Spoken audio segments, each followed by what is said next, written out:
और बेशक हमने हुसूल नसीहत के लिए कुरान को आसान कर दिया है, तो है कोई नसीहत हासिल करने वाला।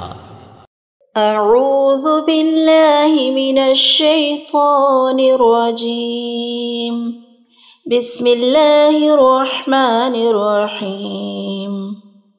मसलुल्लज़ीना युन्फ़िक़ूना अम्वालहुम फ़ी सबीलिल्लाहि कमसलि हब्बतिन अम्बतत सबअ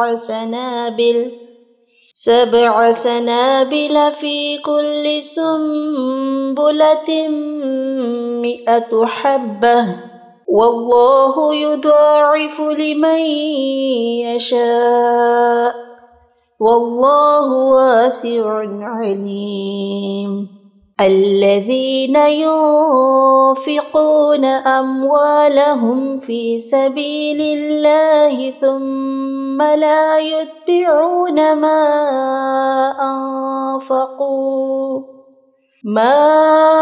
أنفقوا منا ولا أذى لهم أجرهم عند ربهم ولا خوف عليهم ولا هم يحزنون قول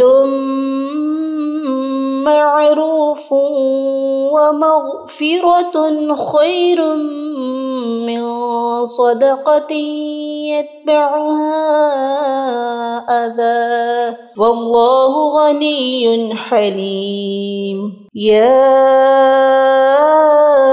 أيها الذين آمنوا لا تبطلوا صدقاتكم بالمن والأذى كالذي ينفق ماله رئاء الناس ولا يؤمن بالله واليوم الآخر فمثله كمثل صفوان عليه تراب فأصابه وابل فتركه صلدا لا يقدرون على شيء مما كسبوا والله لا يهدي القوم الكافرين.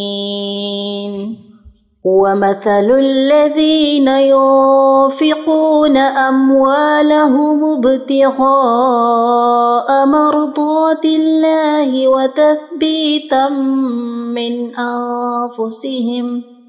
من أنفسهم كمثل جنة بربوة أصابها وابل فآتت أكلها ضعفين فإن لم يصبها وابل فطل والله بما تعملون بصير.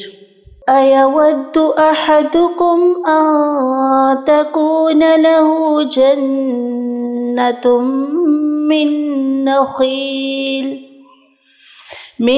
نخيل وأعناب تجري من تحتها الأنهار له فيها من كل الثمرات وأصابه الكبر وله ذرية ضعفاء فأصابها إعصار فيه نار فاحترقت كذلك يبين الله